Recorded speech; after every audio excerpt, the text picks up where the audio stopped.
As medical teams tended to the council members and security personnel secured the Zephyrin operatives, Nyala found herself standing beside Marcus, watching as Terk was carefully transported on a medical stretcher.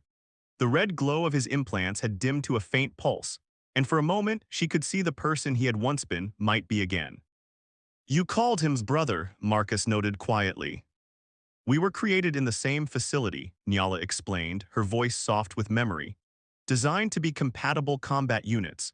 But somewhere along the way, we created our own connection, something the Zephyrins never intended."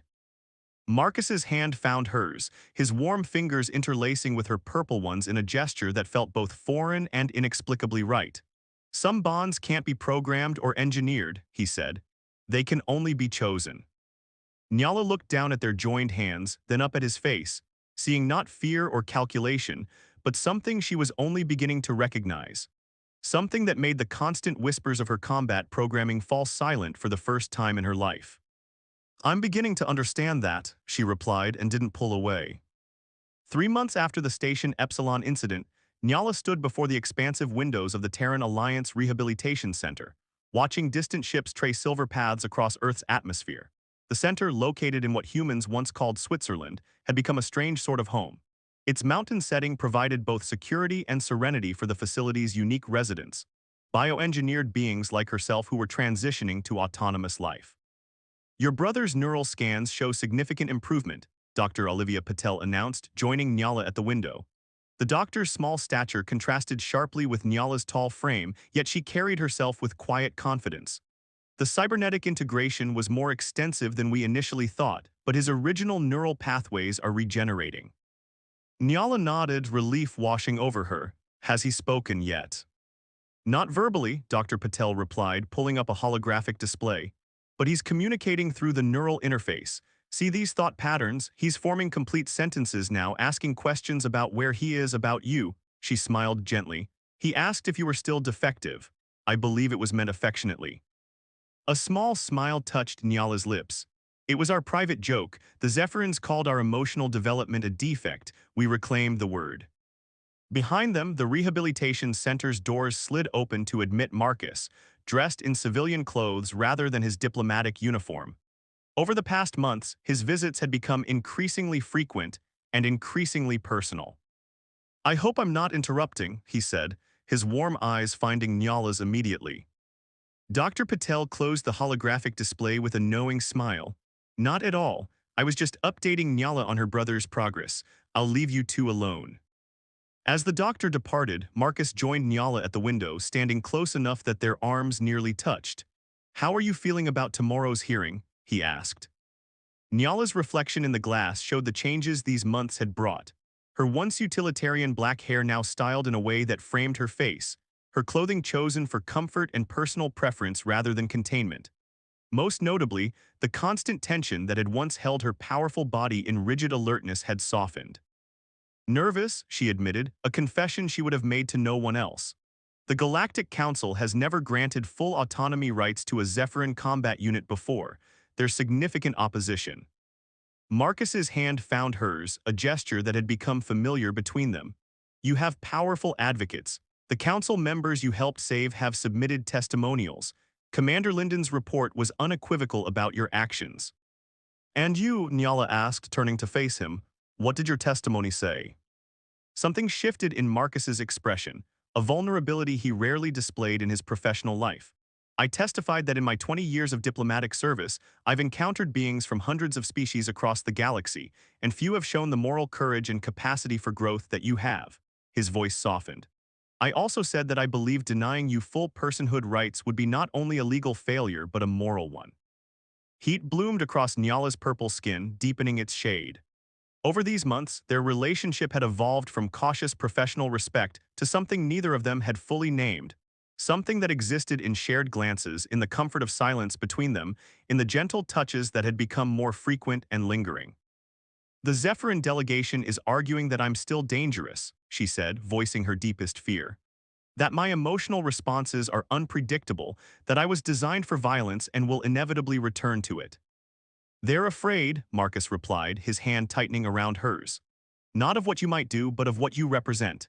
Your existence challenges their entire system, proves that what they created as weapons can become so much more. Outside, twilight painted the mountains in deepening purple hues that mirrored Nyala's skin. She had learned to appreciate such beauty during her time on Earth, had discovered a capacity for wonder that her tactical programming had never accounted for. I've been offered asylum on 3 different worlds, she said quietly, if the council ruling goes against me. Marcus tensed beside her. I didn't know that. I didn't tell you, Nyala admitted, because accepting any of those offers would mean leaving Earth. Leaving, she hesitated, then finished simply, leaving here. The unspoken meaning hung between them, heavy with implication. Marcus turned fully toward her, his expression earnest. Nyala, whatever happens tomorrow, I need you to know something. Before he could continue, an urgent alert sounded from both their communication devices. Nyala checked hers first, her enhanced reflexes faster. Priority message from Commander Linden. The Zephyrin delegation has filed a last-minute motion with the Council. They're demanding that all rehabilitated combat units, including Terk, be returned to Zephyrin custody for security evaluation. Marcus's expression hardened. This is a political maneuver. They're trying to undermine tomorrow's hearing by creating a security concern. If they get access to Terk and the others, they'll reverse all the progress they've made, Nyala said, already moving toward the door. They could reinstate the control implants, erase what's left of their original personalities. I need to contact the Terran legal team immediately, Marcus said, falling into step beside her. This motion violates at least 3 interspecies protection treaties. As they hurried through the center's corridors, Nyala felt the old combat focus returning, but this time channeled toward protection rather than destruction. I want to see Terk, she decided. He should know what's happening. If he's cognizant enough, his own testimony could be powerful. Marcus nodded. I'll make the arrangements while I contact the legal team. In the medical wing, Terk's room was serene and sunlit, a stark contrast to the sterile cells they had been kept in as Zephyrin assets. The cybernetic implants that had once glowed red along his spine and skull had been carefully removed or neutralized, leaving scars similar to Nyala's own. He lay still but alert, his blue eyes, now free of mechanical enhancements, tracking Nyala as she entered. A neural interface crown rested lightly on his head, translating his thoughts to text on a nearby screen. The sister appeared on the screen as she approached. You look well, less military, it suits you. Nyala sat beside his bed, her usually composed features revealing her concern. There's been a development, Terk. The Zephyrins have filed a motion to reclaim custody of you and the others. His vital signs spiked momentarily before stabilizing. The screen remained blank for several seconds before words appeared. They're afraid of what we might say. Yes, Nyala agreed. Your testimony about the control implants, about the conditioning, it would validate everything I've been saying. Not just that, the text continued. Afraid of the secrets, the next generation of units, worse than what we experienced. Nyala leaned closer. What do you mean? Terk's eyes closed briefly as if gathering strength. When they opened, the screen filled with text. After you were sold, they started new program, complete memory suppression, no personality development possible. They're creating true weapons now, sister, no chance of becoming like you, like us. The revelation struck Nyala like a physical blow, her hands clenched into fists on her lap. How many? Hundreds in development, maybe more. I saw the facility before my final mission. They're trying to erase what makes us people. Marcus entered the room in time to hear Nyala's sharp intake of breath. He moved to her side immediately, hand resting supportively on her shoulder. What is it? She explained Terk's revelation, watching Marcus's expression shift from concern to resolve. This changes everything, he said. If we can verify this information, it's not just about your rights anymore, it's about preventing a violation of galactic law on engineered sentience. Terk's monitor displayed new text. I can provide coordinates, facility schematics, but not like this. His eyes fixed on Nyala's. Need my voice back, need to stand with you. Dr. Patel, who had joined them unnoticed, stepped forward. The vocal rehabilitation was scheduled for next week, but we could attempt it now. It's not without risk, given the recency of his neural reconstruction. My choice, Terk's text insisted. My voice, my fight too. The next 12 hours passed in a blur of activity. While Dr. Patel and her team worked to restore Terk's speech capabilities, Marcus mobilized the full diplomatic resources of the Terran Alliance. Evidence of the Zephyrin program, carefully extracted from Terk's memories and cross-referenced with intelligence reports, was presented to key council members in an emergency session. By morning, the day of Nyala's hearing dawned with unexpected developments. The Zephyrin delegation had withdrawn their motion for custody transfer and were noticeably absent from the proceedings. Rumors circulated of internal political upheaval within their government. The council chamber was imposing, a vast circular space designed to accommodate representatives of all 17 member species. Nyala stood before them in formal attire that honored both her Zephyrin heritage and her new Terran affiliations. A tailored suit in deep blue with subtle purple accents that complemented her skin. To her surprise, Terk had insisted on attending, arriving in a medical transport chair but dressed similarly to Nyala. His voice, though raspy and hesitant, had returned enough for him to deliver a brief but powerful statement about their shared experiences and his support for Nyala's autonomy petition. As the council prepared to announce their decision, Marcus stood nearby, his presence a steady anchor in the swirling political currents. They had barely had a moment alone since the previous evening's revelations, yet Nyala felt his support as tangibly as if he were holding her hand. In the matter of autonomy petition 7R94 designation Nyala, intoned the council chairperson, a dignified Altarian with iridescent scales. This council has reached a unanimous decision. Nyala held her breath, feeling the weight of the moment, not just for herself but for Terk and all those like them. Based on overwhelming evidence of sentience, moral reasoning, and self-determination, we hereby grant full autonomy rights to the petitioner, with all protections and responsibilities therein.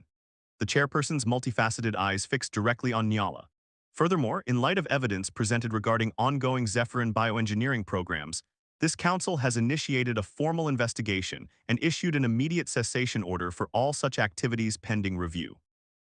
The chamber erupted in a buzz of voices. Nyala stood motionless, the full impact of the ruling washing over her. She was, in the eyes of galactic law, a person, not an asset, not a weapon, a person with rights, with choices, with a future of her own making. When she finally turned to look at Marcus, she found him already moving toward her, his expression radiant with shared joy. Without hesitation, he embraced her, a public declaration of feelings that had been building between them for months. "Congratulations," he whispered against her hair. Later, as celebration gave way to quieter reflection, Nyala and Marcus found themselves alone on a balcony overlooking the council city's gleaming spires. Terk had retired to rest, exhausted but satisfied by the day's events. Tomorrow would bring new challenges, the investigation into Zephyrin facilities, the rehabilitation of others like them, but tonight belonged to this moment. "You never finished telling me," Nyala said softly, "what you needed me to know before we were interrupted yesterday." Marcus turned to her, the city lights reflecting in his dark eyes.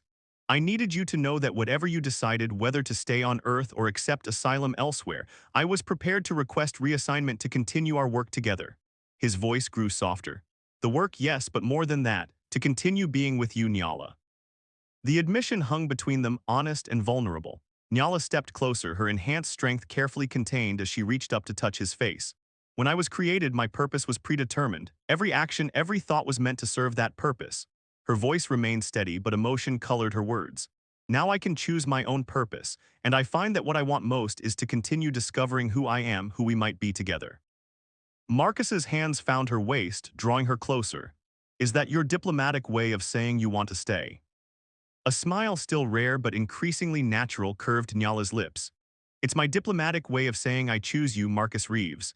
Not because I was programmed to or ordered to or have no other options. But because of all the choices now open to me across the galaxy, you are the one that feels most like freedom." When their lips met, it was a bridge between worlds, between her engineered past and her chosen future, between his human experience and her unique one. A bridge built not of obligation or programming, but of something neither the Zephyrins nor the Terrans had designed. Love freely given and freely chosen. Against the backdrop of distant stars, the same stars that had once seemed cold and unreachable from her cell on Vortex Prime, Nyala embraced not just Marcus, but the fullness of her own humanity. Different in form, perhaps, but identical in the most essential way. The capacity to choose her own path, her own purpose, her own heart. 1 year after the historic council ruling, the mountain facility once known as the Terran Alliance Rehabilitation Center had transformed. Now called New Genesis, It operated as both a medical center and a cultural embassy for the growing community of liberated bioengineered beings. Its gardens, designed with input from former Zephyrin combat units to include plants from across the galaxy, had become famous for their beauty and symbolic importance.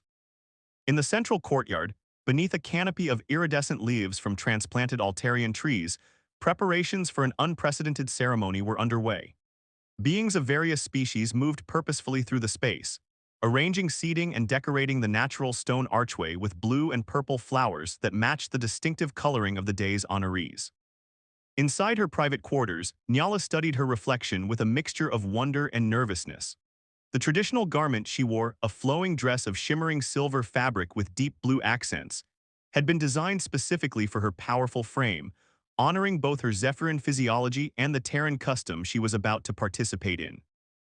"You look incredible," came a familiar voice from the doorway. Terk stood there, his recovery complete enough that only the faintest mechanical rasp remained in his speech. Like Nyala, he wore formal attire that blended their heritage with their new lives. Marcus won't know what hit him. Nyala smiled, the expression now coming naturally to her. "Is everything ready?" "More than ready," Terk confirmed, stepping into the room. 17 species represented, 3 Galactic Council members, and 27 former assets like us. His blue eyes, now warm with natural emotion, held hers in the mirror. "Did you ever imagine this day, sister, when we were being programmed for combat efficiency?" "Never," Nyala admitted, turning to face him. "Happiness wasn't in our design specifications." Terk laughed, another sound that had once been foreign to them both. "Yet here we are, defective in all the best ways." He extended his arm to her. "It's time, your human is waiting, looking almost as nervous as you." As they walked through the corridors of New Genesis, Nyala was greeted by faces that had become familiar over the past year. Dr. Patel, who now headed the medical research department. Commander Linden, whose security team had integrated several rehabilitated Zephyrin units.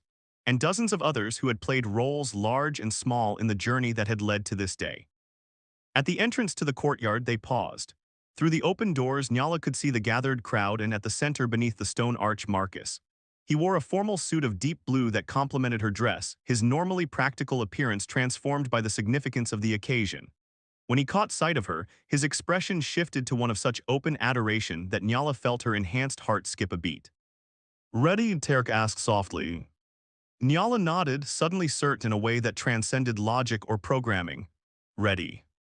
The ceremony that followed was a unique blend of traditions, some ancient human customs, some newer Terran rituals, and elements from Zephyrin culture that had been reclaimed and reimagined by those who had broken free of their original programming. As Nyala walked toward Marcus, each step represented not just her journey to him, but her journey to herself. When she reached him and their hands joined, the gathered witnesses fell silent. The efficient, a respected Altarian diplomat who had supported the autonomy rulings from the beginning, spoke of bridges between worlds, of choices freely made, of love as the ultimate expression of sentience and free will. "In all the vastness of our galaxy," the efficient intoned, "with its infinite diversity of life and experience, perhaps nothing demonstrates the universal nature of consciousness more profoundly than the capacity to choose one's own path, and to choose to share that path with another." Marcus squeezed Nyala's hands gently, his warm brown skin contrasting with her purple. When it came time to speak their vows, his voice was steady with conviction. "Nyala," he began, "when we first met, I saw beyond the labels and limitations others had placed on you. But what I couldn't have imagined was how seeing you choose your own path, watching you embrace freedom with such courage and grace, would change me too." His dark eyes held hers without wavering. "I vow to honor your choices, to support your growth, to stand beside you as an equal in all things. I choose you freely and completely today and all the days that follow." When Nyala's turn came, the words she had carefully prepared seemed suddenly inadequate. Instead, she spoke from the heart that so many had once doubted she possessed. "Marcus," she said, her melodic voice carrying clearly through the courtyard, "before you I existed, after you I lived." Her blue eyes glowed with emotion. "You didn't give me freedom no one could give, what was always rightfully mine, but you recognized it when others wouldn't. You believed in my humanity when others saw only a weapon." She took a breath, steadying herself. "I was designed to fight, to destroy, to serve others' purposes. Now I choose to create, to build, to love. I choose you not because I must, but because in your presence I am most fully myself." As they exchanged rings, simple bands of a rare metal that shifted color between blue and purple in different lights, Nyala was acutely aware of the symbolic weight of the moment. This union represented not just their personal commitment, but a profound statement about the nature of consciousness, of personhood, of love itself. When the officiant pronounced them married in accordance with Terran custom and recognized by all council worlds, the courtyard erupted in celebration. Among the cheers and applause, Nyala heard the distinctive voices of her fellow liberated Zephyrins, beings who, like her, had discovered joy they were never designed to feel. The reception that followed blended diplomatic formality with genuine warmth. Nyala and Marcus moved among their guests, accepting congratulations from beings of all descriptions.